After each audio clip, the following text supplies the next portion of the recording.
Sweet Evening Breeze, a pillar of her community in Lexington, was known for her generosity to those in need and a steady lifelong commitment to looking out for fellow queer people. Before she was known as Sweet Evening Breeze, she was born as James Herndon in Scott County in 1894. It is believed that when James was around 5 or 6, he was abandoned by his uncle at Good Samaritan Hospital in Lexington after suffering an eye injury. As he entered his teenage years, Herndon continued to live at the hospital and entertained patients by delivering mail and serenading patients with his ukulele. He eventually began working there and moved all the way up the ranks to become head orderly. He eventually moved into a house with a different uncle on Pearl Street. This home would become a hotspot for the queer community in Lexington. James would soon be known only by the stage name Sweet Evening Breeze and quickly became a recognizable figure thanks to their feminine style. She also hosted many unhoused young queer people at their home, most notably Kentucky painter and famed homosexual Henry Faulkner. However, this kind of notoriety did not come without a cost. Sweets was arrested for wearing women's clothing in 1938, but the charges were ultimately dismissed. Sweets was reportedly very instrumental in overturning a Lexington ordinance criminalizing cross-dressing after challenging the arrest of 4 drag queens that were arrested during a raid on the Living Room, a gay bar in Lexington. The scope of her legacy in Lexington is hard to categorize, as they were involved in so many different aspects of the city's culture. She was reportedly very close with members of the University of Kentucky football team, and also took part in many womanless weddings to fundraise for local churches and civic organizations. Womanless weddings were common society events, which included a scripted skit where men played all the roles in a wedding ceremony. Sweets was very commonly called in to be the bride. Among many of Lexington, she was fondly remembered and was even known to bake treats for neighbors or leave clothing on the doorsteps of children in need. The nonprofit Sweet Evening Breeze, founded in Louisville, is an organization focused on providing services for unhoused LGBTQ youth. This organization carries on the powerful legacy of Sweets with their continued support of the young queer community in the Commonwealth. This, along with a mural of Sweets in Lexington, helped to showcase how relevant the life and legacy of Sweet Evening Breeze is to the queer community and to Kentucky.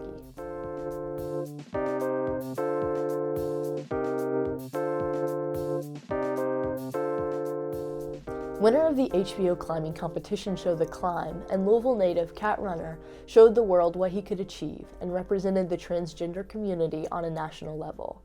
Cat had this to say about representation.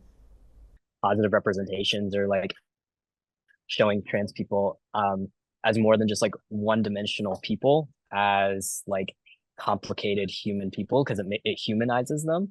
A lot of harm is easier to perpetuate if you don't believe like they're human. If there's like some kind of like other thing that you have no connection with. Cat came out as transgender in his youth and was supported by his family. He began climbing seriously in high school and continued to hone his craft.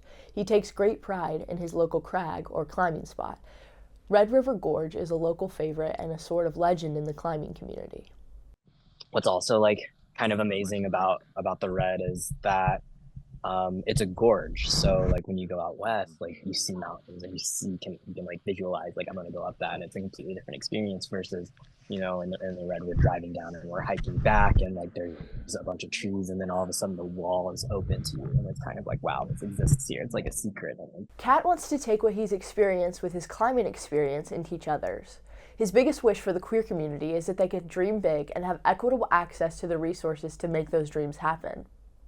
I think it means being able to like think and be able to envision yourself, like really truly envision yourself where you want to be, and then be able to access the steps that you need to get yourself there. I think I think it's, yeah, being able to like do whatever you want exactly as you are and have that be empowering and supported. It can be a goal, it can be a pathway.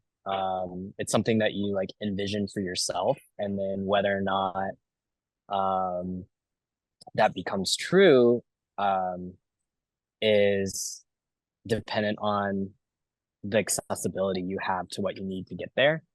And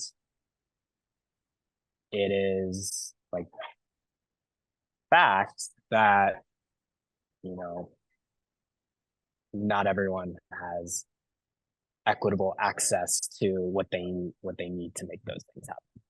Through his project, Queer Climbers Network, he hopes to empower local climbing communities with events and educational opportunities that are open and accessible to all.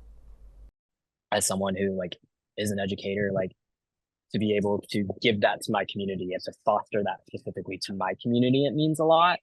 Because then they're also looking at like physical representation of a future that could be theirs too. Like they want to be an educator or they want to go out and climb. It's like not only are they getting the skills to do that, but they're seeing it from a member of their community who also does that. And like um it's like queer people, trans people, black people can like go and do this thing. We exist in this space.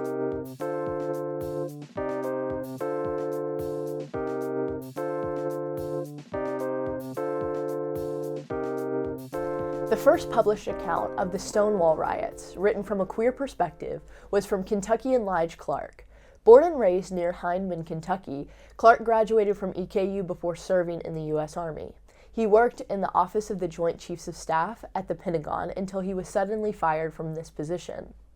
The Lavender Scare, an offshoot of the Red Scare, was a reaction to widespread panic over communism in the U.S. and insinuated the connection between the Communist Party and queer folks.